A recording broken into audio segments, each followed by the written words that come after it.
اللہ اللہ اللہ اللہ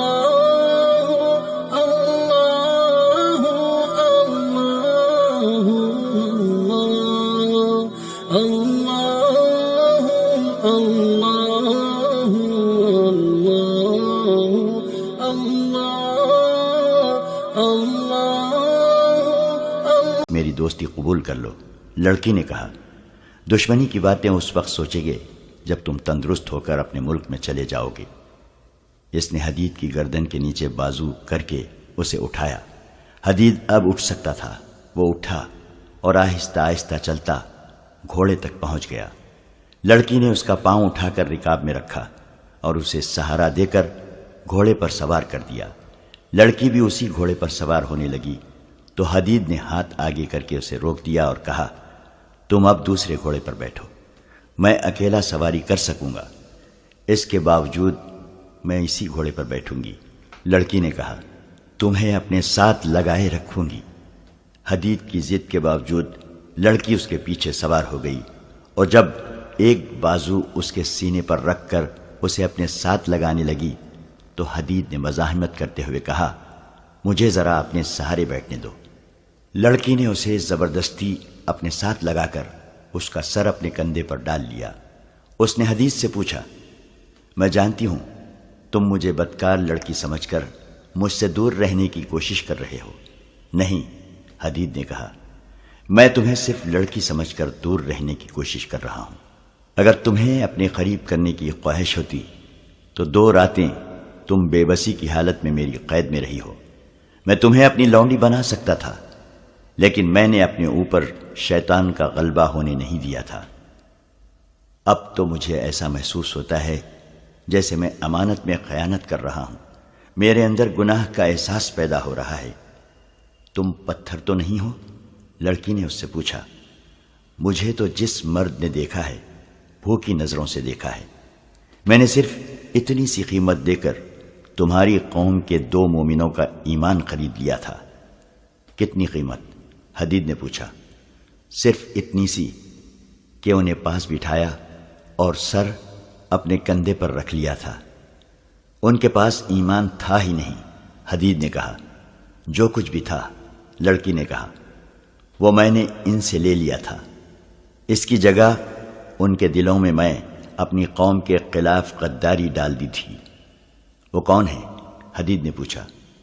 ابھی نہیں بتاؤں گی، لڑکی نے جواب دیا۔ جس طرح تم اپنے فرض کے پکے ہو اسی طرح مجھے بھی اپنا فرض عزیز ہے۔ حدید خاموش ہو گیا۔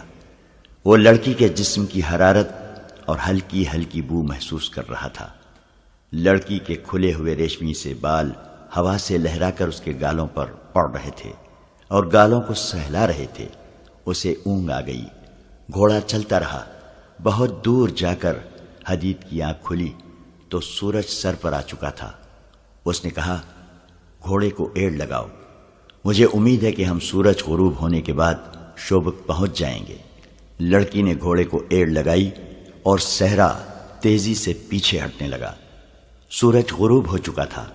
شوبک کے قلعے کے اس کمرے میں جہاں صلیبی حاکموں اور کمانڈروں کے اجلاس ہوا کرتے تھے، وہاں حاکم اور کمانڈر بیٹھے تھے۔ ان میں عالم جاسوس بھی بیٹھا تھا۔ وہ کہہ رہا تھا، میں یہ نہیں بتا سکتا کہ دونوں لڑکیوں کا کیا حشر ہوا یا ہو رہا ہوگا۔ میں نے انہیں بچانے بلکہ انہیں دیکھنے کی بھی کوشش نہیں کی، کیونکہ ان سے زیادہ قیمتی یہ راز تھا جو مجھے آپ تک پہنچانا تھا۔ جیسا کہ میں آپ کو بتا چکا ہوں کہ ڈاکوؤں نے حملہ کیا تو میں موقع دیکھ کر ایک طرف ہو گیا اور ایک گھوڑے تک پہنچ گیا۔ ایک تو میری رہائی ایک معجزہ ہے، دوسرا معجزہ یہ ہوا کہ میں اتنے خون ریز معرکے میں صاف بچ کر نکل آیا۔ کوئی بھی میرے پیچھے نہیں آیا۔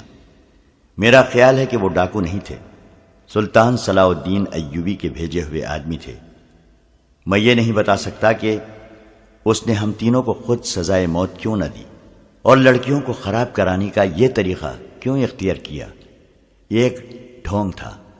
لڑکیاں اب ان لوگوں کے قبضے میں ہوں گی اور ظالمانہ اذیتیں برداشت کر رہی ہوں گی۔ انہیں چھڑانے کا ہم کوئی طریقہ نہیں سوچ سکتے۔ ایک صلیبی حاکم نے کہا، یہ قربانیاں تو دینی پڑتی ہیں، ہمارے پاس لڑکیوں کی کمی نہیں، ہمارا یہ طریقہ کامیاب ہے، اسے جاری رکھنے کے لیے اور لڑکیاں تیار کرو۔ سب آ گئے ہیں، اب وہ راز بتاؤ جو تم اپنے ساتھ لائے ہو۔ عالم جاسوس انہیں سنا چکا تھا کہ وہ قاہرہ کی ایک مسجد سے کس طرح گرفتار ہوا تھا، قید خانے میں اس کے ساتھ اور لڑکیوں کے ساتھ کیا سلوک ہوا، اور سلطان ایوبی نے انہیں کس طرح خلاف توقع رہا کیا۔ اس نے یہ بھی سنایا کہ یہ راز سلطان ایوبی نے اسے کس طرح دیا ہے۔ اس نے تاریخ بتا کر کہا، صلاح الدین ایوبی اس روز اپنی فوج کو کوچ کرائے گا، وہ کرک پر حملہ کرے گا۔ نائب سالار کہہ رہے تھے کہ شوبک کو پہلے لینا چاہیے کیونکہ یہ زیادہ مضبوط قلعہ ہے، لیکن صلاح الدین شوبک پر اپنی طاقت ضائع نہیں کرنا چاہتا تھا۔ وہ کرک کو کمزور سمجھ کر پہلے اسے لینا چاہتا ہے، وہاں وہ اپنی فوج اور رسد وغیرہ کا اڈا بنائے گا۔ رسد جمع کر کے وہ کمک بلائے گا اور فوج کو کافی آرام دے کر شوبک پر حملہ کرے گا۔ اس نے یہ خاص طور پر کہا تھا کہ وہ ہمیں بے خبری میں لینا چاہتا ہے۔ اس کی وجہ اس نے یہ بتائی ہے کہ اس کی فوج کم ہے اور ہماری فوج زیادہ بھی ہے، اور ہمارے پاس گھوڑے بھی بہتر ہیں اور ذرا بختر بھی ہیں۔ اس نے صاف الفاظ میں کہا ہے کہ اگر صلیبی فوج نے اسے راستے میں روک لیا تو اسے شکست کے سوا کچھ حاصل نہ ہوگا۔ وہ کھلے میدان میں لڑنے سے ڈرتا ہے۔ عالم جاسوس نے وہ تمام باتیں بتائیں جو اس نے سلطان ایوبی کی زبانی سنی تھی۔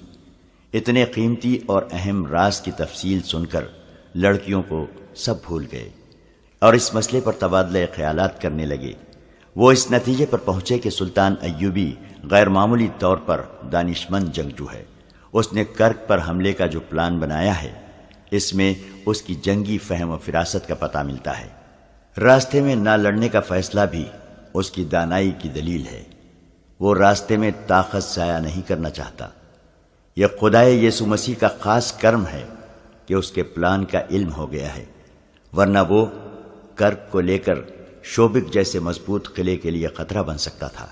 انہوں نے اسی وقت سلطان ایوبی کے پلان کے مطابق اپنی فوجوں کی نقل و حرکت اور دفاع کا پلان بنانا شروع کر دیا۔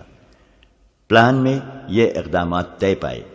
صلیبی افواج کی متحدہ مرکزی کمان شوبک میں ہی رہے گی، رسد گاہ بھی وہیں رکھی جائے گی، جنگ کو شوبک سے ہی کنٹرول کیا جائے گا، کرک کی قلعہ بندی کو اور زیادہ مضبوط کیا جائے گا، کچھ اور فوج کرک منتقل کر دی جائے گی۔ ایوبی کو کرک سے دور اس کی اپنی سرحد کے اندر کسی دشوار گزار علاقے میں روکا جائے گا۔ اس مقصد کے لیے زیادہ سے زیادہ فوج بھیجی جائے گی۔ اس فوج میں گھوڑ سوار اور شتر سوار زیادہ ہوں گے۔ کوشش کی جائے گی کہ ایوب کی فوج کو گھیرے میں لے لیا جائے۔ پانی کے چشموں پر پہلے سے قبضہ کر لیا جائے گا۔ ان اقدامات پر فوری طور پر عمل درآمد کے احکامات نافذ کر دیے گئے۔ ہر کوئی خوش تھا۔ یہ پہلا موقع تھا کہ سلطان ایوبی کا کوئی راز قبل از وقت معلوم ہو گیا تھا، ورنہ اس نے صلیبیوں کو ہمیشہ آڑے ہاتھوں لیا تھا۔ اس پر حیرت کا بھی اظہار کیا گیا کہ سلطان ایوبی جیسے آدمی سے یہ لغزش سرزد ہوئی کہ ان جاسوسوں کو دوسرے کمرے میں بٹھا کر جنہیں وہ رہا کرنے کا فیصلہ کر چکا تھا، ایسی نازک باتیں بلند آواز سے کی جو اسے شکست فاش سے دوچار کر سکتی تھیں۔ انہوں نے ایک اہتمام یہ بھی کیا کہ فرانس کی فوج جو وہاں سے بہت دور تھی، یہ پیغام بھیج دیا کہ فلاں دن سے پہلے ایسے مقام پر پہنچ جائے جہاں نور الدین زنگی کی بھیجی ہوئی کمک کو روکا جا سکے۔ اتنے میں ایک صلیبی افسر اندر آیا اور انٹیلیجنس کے سربراہ کے کان میں کچھ کہا۔ اس سربراہ نے سب کو بتایا کہ ان دو میں سے ایک لڑکی جو ڈاکوؤں کے گھیرے میں آ گئی تھی ابھی آئی ہے۔ اطلاع ملی ہے کہ اس کے ساتھ ایک زخمی مسلمان محافظ ہے۔ عالم جاسوس سب سے پہلے کمرے سے نکل گیا۔ اس کے پیچھے دوسرے لوگ بھی باہر چلے گئے۔ حدید کو لڑکی نے برآمدے میں لٹا دیا تھا اور خود اس کے پاس بیٹھی تھی۔ گھوڑے کی اتنی لمبی سواری اور تیز رفتاری نے حدید کے زخم کھول دیے تھے۔ اس کا خون جو صبح بند ہو گیا تھا پھر بہنے لگا تھا اور اس پر غشی تاری ہوئی جا رہی تھی۔ صلیبی کمانڈروں نے حدید کی طرف کوئی توجہ نہ دی کیونکہ انہیں بتایا گیا تھا کہ ڈاکوؤں کا حملہ ایک ڈھونگ تھا۔ انہوں نے لڑکی کو ہاتھوں ہاتھ لیا اور اسے اندر چلنے کو کہا۔ وہ بڑی قیمتی لڑکی تھی، لیکن اس نے اس وقت تک اندر جانے کا ارادہ ملتوی کر دیا جب تک حدید کی مرہم پٹی نہیں ہو جاتی۔ انٹیلیجنس کا سربراہ ہرمن نام کا جرمن تھا۔ اس نے لڑکی کو پرے لے جا کر کہا، کس سانپ کے بچے کو تم مرہم پٹی کرانا چاہتی ہو؟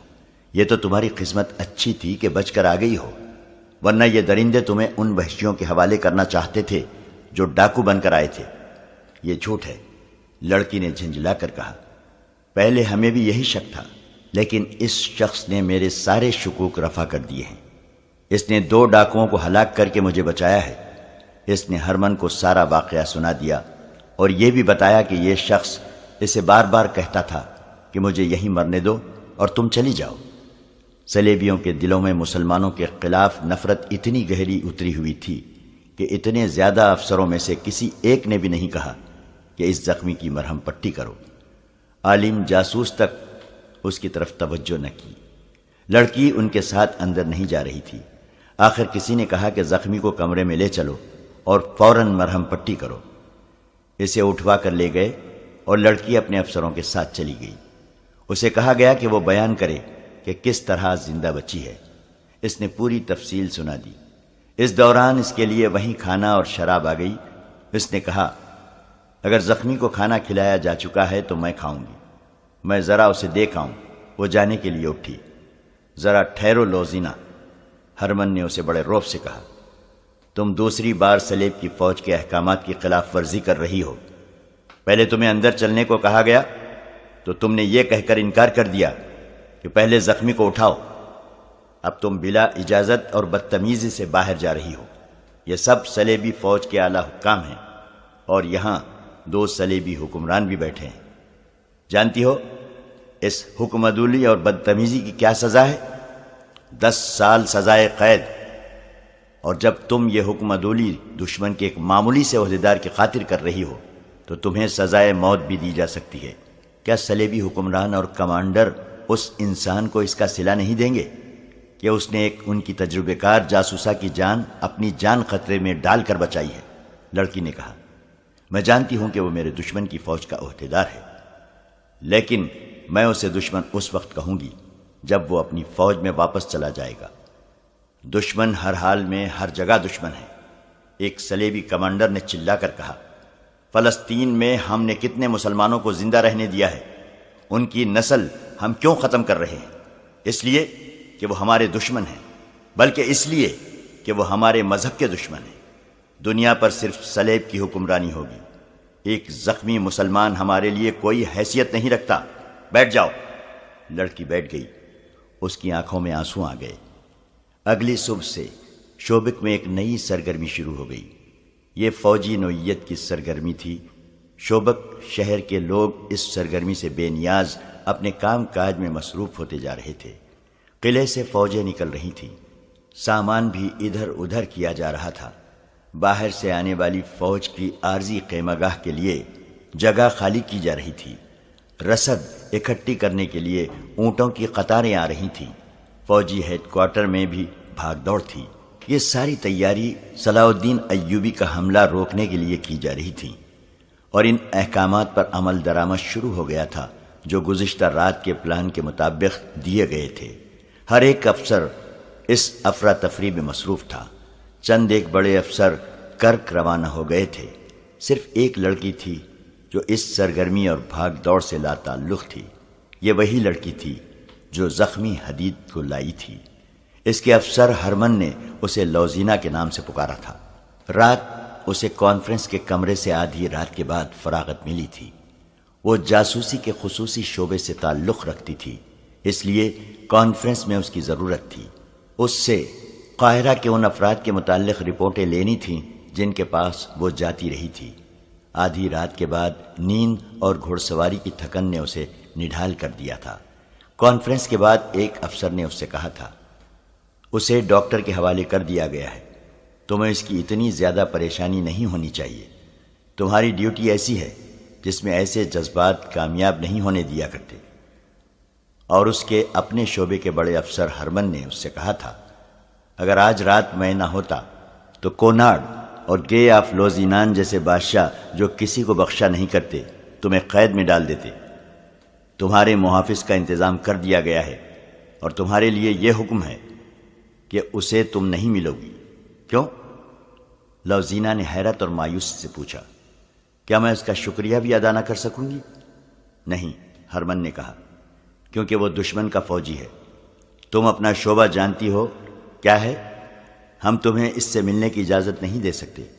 یہ تو تمہارے فن اور فرض کا تقاضا ہے۔ میں یہ بھی دیکھ رہا ہوں کہ اس کے ساتھ تمہاری جذباتی وابستگی ہو گئی ہے۔ تمہیں دشمن کے ساتھ ایسی وابستگی کی اجازت نہیں دی جا سکتی۔ آپ مجھے صرف اتنا سا یقین دلا دیں کہ اس کی مرہم پٹی ہو گئی ہے، لوزینہ نے کہا، اور اسے صحیح و سلامت واپس بھیج دیا جائے گا۔ لوزینہ، ہرمن نے جھنجھلا کر کہا، میں تمہیں یقین دلاتا ہوں کہ تمہاری یہ خواہش پوری کر دی جائے گی۔ اور سنو، تم بڑے مشکل اور خطرناک مشن سے واپس آئی ہو اور تمہارا سفر زیادہ خطرناک تھا۔ تمہیں آرام کے لیے 10 دن چھٹی دی جاتی ہے، مکمل آرام کرو۔ یہ باتیں رات کو ہوئی تھیں۔ وہ اپنے کمرے میں چلی گئی تھی۔ جاسوس لڑکیوں کی رہائش ہائی کمان کے ہیڈ کوارٹر سے بہت دور تھی۔ اس جیسی اعلیٰ درجے کی جاسوس لڑکیاں نہایت اچھے کمروں میں رہتی تھیں، جہاں انہیں شہزادیوں جیسی سہولتیں اور عیاشی میسر تھی۔ ان کی ڈیوٹی ایسی تھی کہ انہیں مسلمان ملکوں میں بھیجا جاتا تھا، جہاں پکڑے جانے کی صورت میں انہیں ہر قسم کی اذیت اور ذلت میں ڈالا جا سکتا تھا۔ موت یا سزائے موت تو یقینی تھی۔ ایسی ڈیوٹی کا تقاضا تھا کہ ان لڑکیوں کو دنیا کی ہر آسائش مہیا کی جائے۔ لوزینہ کمرے میں جاتے ہی سو گئی تھی۔ دوسرے دن اس کا جسم ٹوٹ رہا تھا۔ وہ اٹھنا نہیں چاہتی تھی، لیکن وہ اٹھی اور ناشتہ کر کے باہر نکلی۔ اس کے ساتھ والے کمروں کی لڑکیاں آ گئیں۔ وہ اس سے قاہرہ کی باتیں سننا چاہتی تھیں۔ اس نے بہت ہی مختصر سی بات سنا کر انہیں ٹال دیا اور ہسپتال کی طرف چل پڑی۔ وہ تھوڑی ہی دور گئی تھی کہ اس کی ایک ساتھی لڑکی جو اس کی ہمراہ سہیلی بھی تھی پیچھے سے جا ملی اور پوچھا، لوزی، کہاں جا رہی ہو اور تم پریشان ہو؟ یہ تھکن کا اثر ہے یا کوئی خاص واقعہ ہو گیا ہے؟ تمہیں چھٹی نہیں ملی؟ چھٹی مل گئی ہے، اس نے جواب دیا۔ ایک خاص واقعہ ہو گیا ہے جس نے مجھے پریشان کر دیا ہے۔ وہ سہیلی کو ساتھ لیے ایک درخت کے نیچے جا بیٹھی اور اسے تمام واقعہ سنا دیا۔ اسے اپنے افسروں نے جو دھمکیاں دی تھیں وہ بھی سنائیں، اور اس نے کہا، میں حدیث سے ملنا چاہتی ہوں۔ مجھے ڈر ہے کہ اس کی مرہم پٹی نہیں ہوئی ہے اور اسے شہر سے نکال دیا گیا ہے یا اسے مرنے کے لیے کسی کوٹری میں بند کر دیا گیا ہے۔ تم نے بتایا ہے کہ تمہیں اس سے ملنے سے منع کر دیا گیا ہے۔ سہیلی نے اسے مشورہ دیا، یہ خطرہ مول نہ لو۔ تم اگر پکڑی گئی تو تم جانتی ہو کہ سزا کیا ہے۔ اس شخص کے لیے میں سزائے موت بھی قبول کر لوں گی، لوزینہ نے کہا۔ میں تمہیں سنا چکی ہوں کہ اس نے میری خاطر اپنی جان خطرے میں ڈالی ہے۔ میری جان کو تو کوئی خطرہ بھی نہ تھا۔ ڈاکو مجھے لے بھی جاتے تو چند دن مجھے خراب کر کے کسی امیر آدمی کے ہاتھ فروخت کر دیتے۔ حدید میرے اس انجام سے آگاہ تھا۔ اس نے میری عزت کی خاطر اپنی جان کی بازی لگا دی تھی۔ ڈاکوؤں نے کہا بھی تھا کہ لڑکیاں ہمیں دے دو اور چلے جاؤ۔ وہ یہ بھی جانتا تھا کہ میں پاک باز لڑکی نہیں، مگر اس نے مجھے امانت سمجھا۔ تم اس کے لیے جذباتی ہو گئی ہو؟ ہاں، لوزینہ نے جواب دیا۔ میں جذبات کا اظہار ہرمن کے آگے نہیں کر سکتی تھی، اپنا دل تمہارے آگے رکھ سکتی ہوں۔ تم میری سہیلی ہو اور عورت کا دل رکھتی ہو۔ ہماری زندگی کیا ہے؟ ہمیں خوبصورت خنجر اور میٹھا زہر ہیں۔ ہمارا جسم مرد کی تفریح اور فریب کے لیے استعمال ہوتا ہے۔ میں نے یہ باتیں پہلے کبھی نہیں سوچی تھی۔ اپنے وجود کو جذبات سے خالی سمجھا تھا، مگر اس آدمی کے جسم کو میں نے اپنے جسم کے ساتھ لگایا تو میرے وجود میں وہ سارے جذبات بیدار ہو گئے جو میں سمجھتی تھی مجھ میں نہیں ہیں۔ میں ایک ہی بار ماں، بہن، بیٹی اور کسی کو چاہنے والی لڑکی بن گئی۔ یہ شاید اس کا اثر تھا کہ اپنے آپ کو میں بادشاہوں کے دلوں پر حکمرانی کرنے والی شہزادی سمجھتی تھی۔ مجھ میں اتنی تخریب کاری ڈالی گئی ہے کہ جابر حکمرانوں کو بھی انگلیوں پر نچا سکتی ہوں۔ مگر ڈاکوؤں نے مجھے بکنے والی چیز بنا دیا، مجھے اس سطح پر لے آئے جہاں مجھ جیسی لڑکیاں ہر رات نئے گاہک کے ہاتھ فروخت ہوتی ہیں، یا کسی مسلمان امیر یا حاکم کے ہاتھ فروخت ہو کر اس کے حرم کی لونڈیاں بن جاتی ہیں۔ اس آدمی نے، جس کا نام حدید ہے، مجھے اس سطح سے اوپر اٹھا لیا۔ اس سے پہلے میں اس کی قیدی تھی، اس نے مجھے اس قابل بھی نہیں سمجھا کہ مجھے تفریح کا ذریعہ بناتا۔ وہ ایسا کر سکتا تھا۔ اس نے مجھے نظر انداز کیا، پھر اس نے جب میری عزت کو بچانے کے لیے اپنا جسم کٹوا لیا تو میں نے بے قابو ہو کر اسے اپنے سینے سے لگا لیا اور اس سطح کی لڑکی بن گئی جس سے مجھے گرا دیا گیا ہے۔ مجھے صلاح الدین ایوبی کی بات یاد آئی۔ اس نے مجھے کہا تھا کہ تم کسی باعزت آدمی کے ساتھ شادی کیوں نہیں کر لیتی؟ میں نے دل میں کہا تھا کہ یہ مسلمان احمق ہے۔ میں اب محسوس کر رہی ہوں کہ ہمارے دشمن نے کتنی عظیم بات کہی تھی۔ میں تمہیں صاف بتا دیتی ہوں کہ میں اب جاسوسی نہیں کر سکوں گی۔ میرے دماغ میں بچپن سے جو سبق ڈالے گئے تھے وہ صحرا کی خوفناک رات نے، ڈاکوؤں کے قطرے نے اور حدید کے جسم کی حرارت اور اس کے خون کی بو نے زائل کر دیے ہیں۔ تم اتنی لمبی بات نہ کرتی تو بھی میں جان گئی تھی کہ تم کیا محسوس کر رہی ہو، اس کی سہیلی نے کہا، لیکن میں حقیقت سے آگاہ کرنا ضروری سمجھتی ہوں۔ اسے چلے جانا ہے، تم اس کے ساتھ نہیں جا سکو گی۔ وہ اگر یہاں تکلیف میں ہے تو حکم ہے کہ تم اسے مل نہیں سکتی۔ اگر پکڑی گئی تو اپنے ساتھ اسے بھی مرواؤ گی۔ تو تم میری مدد کرو۔ لوزینہ نے منت کی، یہ معلوم کرو کہ وہ کہاں ہے۔ مجھے صرف یہ معلوم ہو جائے کہ وہ ٹھیک ہے اور تندرستی کی حالت میں چلا گیا ہے تو میرے دل کو چین آ جائے گا۔ ہاں، سہیلی نے کہا، میں یہ کام کر سکتی ہوں، تم کمرے میں چلی جاؤ۔ وہ کمرے میں چلی گئی اور اس کی سہیلی کسی اور طرف نکل گئی۔ قاہرہ میں بھی فوجوں میں بہت سرگرمی تھی۔ فوج کو جنگی مشقیں کرائی جا رہی تھیں۔ چند ایک دستے الگ کر لیے گئے تھے، انہیں شبخوں مارنے، تھوڑی تعداد میں دشمن کی کئی گنا زیادہ نفری پر حملہ کرنے اور ضرب لگاؤ اور بھاگو کی مشقیں اس طرح کرائی جا رہی تھیں کہ رات کو بھی دستے چھاؤنی سے باہر رہتے تھے۔ سلطان ایوبی ذاتی طور پر یہ مشقیں دیکھتا تھا۔ وہ تیسرے چوتھے روز اعلیٰ کمانڈروں اور دستوں کے کمانداروں تک کو لیکچر دیتا تھا اور انہیں نقشوں اور خاکوں کی مدد سے جنگی چالیں سکھاتا تھا۔ اس نے اس ٹریننگ کا بنیادی اصول یہ رکھا تھا کہ کم تعداد سے دشمن کا زیادہ نقصان کرنا ہے، ہتھیار سے زیادہ عقل کو استعمال کرنا، آمنے سامنے کے مورکے سے گریز، سامنے سے حملہ نہ کرنا، 10-12 آدمیوں کے شبخوں سے اتنا نقصان کرنا جتنا 100 آدمی دن کے وقت دو بدو مورکے میں کر سکتے ہیں۔ اس کے علاوہ وہ دشمن کے کسی قلعے یا شہر کو لمبے محاصرے میں رکھنے کے طریقے بتاتا، قلعوں کی دیواروں میں نقب لگانے کا سبق دیتا تھا۔ اس نے تمام اونٹوں، گھوڑوں اور خچروں کا معائنہ کر لیا تھا۔ کمزور یا عمر خوردہ جانوروں کو اس نے الگ کر دیا تھا۔ حملے کی تاریخ طے ہو چکی تھی۔ سلطان ایوبی نے فلسطین کی فتح کا جو منصوبہ بنایا تھا، اس کے پہلے مرحلے میں کامیابی سے داخل ہونے کی تیاری زور و شور سے کر رہا تھا۔ ادھر اسے راستے میں ہی روکنے کے اہتمام پورے ہو رہے تھے۔ دونوں فوجوں کی تیاریاں ایسی تھیں جیسے ایک دوسری کو ہمیشہ کے لیے ختم کر دیں گی۔ صلیبیوں کی تیاریوں کا دائرہ شوبک سے کرک تک مصر کی سرحدوں تک تھا۔ وہ اس وسیع دائرے کو سلطان ایوبی کے لیے ایسا پھندا بنا رہے تھے جس میں سے اس کے لیے ساری عمر نکلنے کا کوئی امکان نظر نہ آتا تھا۔ ان کی تیاریاں سلطان ایوبی کے اس منصوبے کی روشنی میں ہو رہی تھیں جو ان تک قبل از وقت پہنچ گیا تھا۔